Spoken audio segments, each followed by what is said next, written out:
NDA द्वारा उपराष्ट्रपति पद के लिए सीपी राधाकृष्णन के नाम का ऐलान किया गया।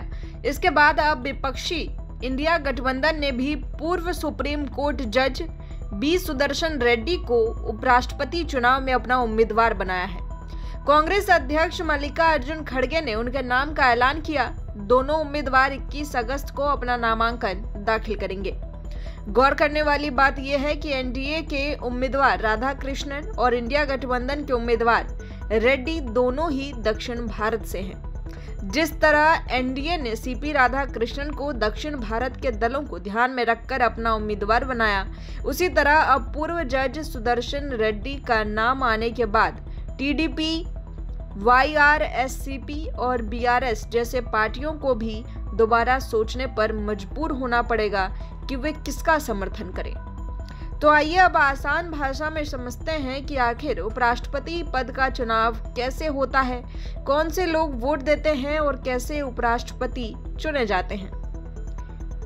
उपराष्ट्रपति पद का चुनाव इलेक्टोरल कॉलेज द्वारा किया जाता है, जिसमें शामिल होते हैं संसद के दोनों सदनों के सदस्य यानी कि लोकसभा और राज्यसभा के मेंबर। अब चुनाव कैसे होता है तो आपको बता दें कि उपराष्ट्रपति का चुनाव गोपनीय मतदान के जरिए होता है और इसमें एकल संक्रमणीय मत प्रणाली यानी कि सिंगल ट्रांसफरेबल वोट एसटीवी अपनाई जाती है।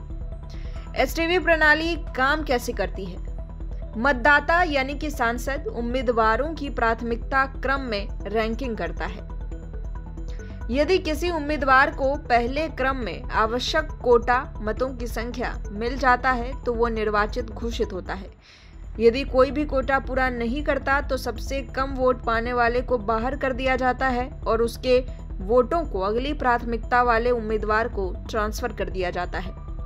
यह प्रक्रिया तब तक चलती है जब तक कोई उम्मीदवार जीत के लिए जरूरी कोटा पार नहीं कर लेता। राज्यसभा के 233 निर्वाचित सदस्य, वर्तमान में 5 सीटें रिक्त हैं। राज्यसभा के 12 मनोनीत सदस्य और लोकसभा के 543 निर्वाचित सदस्य। फिलहाल 1 सीट खाली है।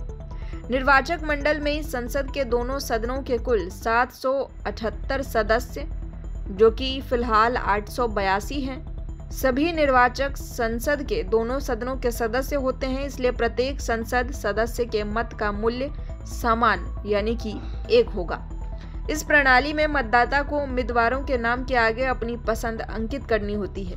मतपत्र पर निशान लगाने के लिए आयोग विशेष पेन उपलब्ध कराता है। ये पेन मतदान केंद्र पर मतपत्र सौंपते समय नामित अधिकारी द्वारा मतदाताओं को दिया जाता है।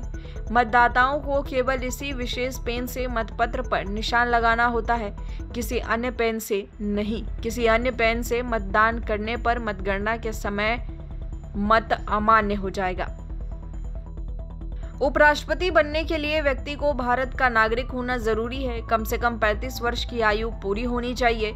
राज्यसभा का सदस्य बनने की योग्यता होनी चाहिए और भारत सरकार की लाभ के किसी पद पर आसीन नहीं होना चाहिए, कुछ अपवादों को छोड़कर।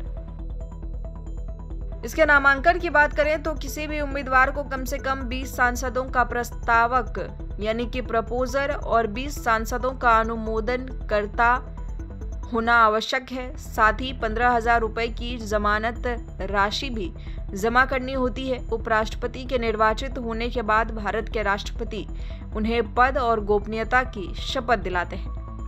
उपराष्ट्रपति पद की भूमिका क्या है तो आपको बता दें कि भारत के संविधान के अनुच्छेद 64 के अनुसार उपराष्ट्रपति राज्यसभा के पदेन सभापति होते हैं। राष्ट्रपति की अनुपस्थिति, मृत्यु, इस्तीफा या हटाए जाने की स्थिति में उपराष्ट्रपति कार्यवाहक राष्ट्रपति बनते हैं जब तक कि नया राष्ट्रपति नहीं चुन लिया जाता।